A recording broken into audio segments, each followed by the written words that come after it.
Team Czech Republic, Peter Polak. How was your race? Yeah, good.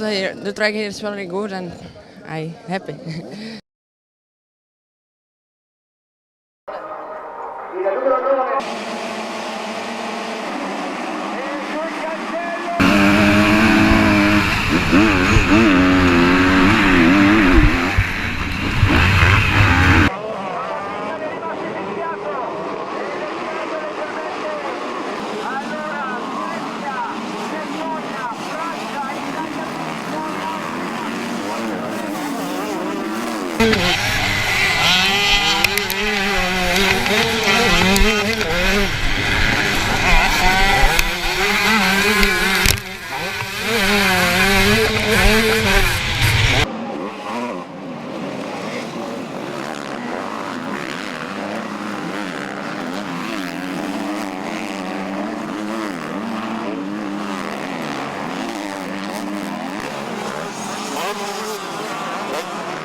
Eva Monticelli, after not a very good start, such a victory. How's impressions?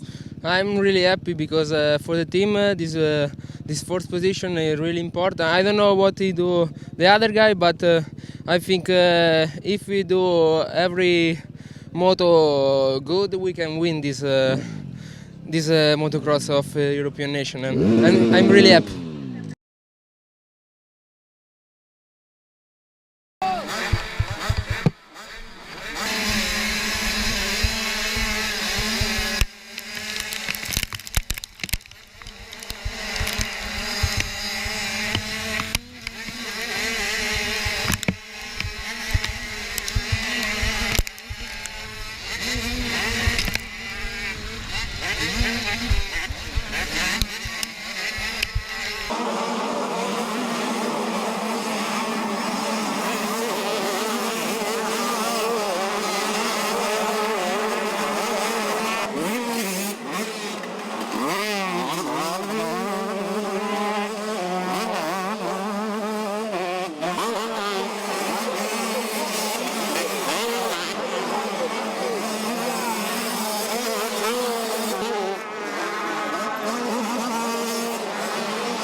Guillaume Tom, winner of the second race, you increased chances of a Team France to win. How do you feel?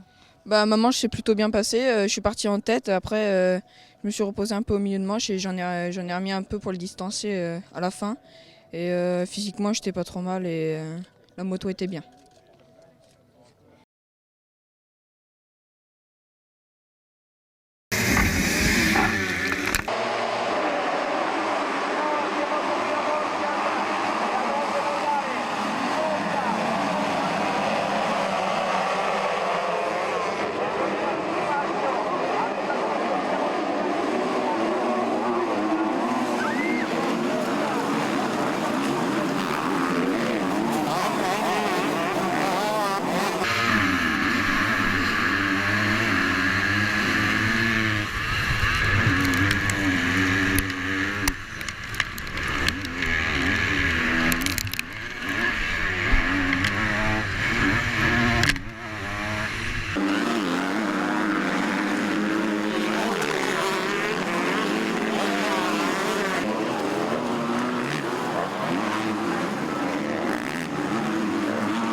Monticelli, you made it for Team Italy. How is the feeling? Wow, it's fantastic, amazing the feeling. But this is really difficult this moto because the other guy from Sweden, all throughs go really fast, and for me it's difficult to pass in this track.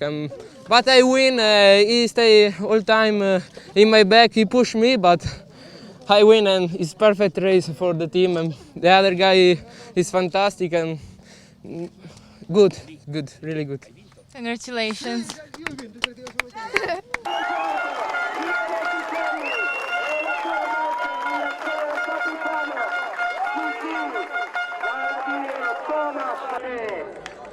In alto il trofeo ragazzi perché ve lo siete sfadati.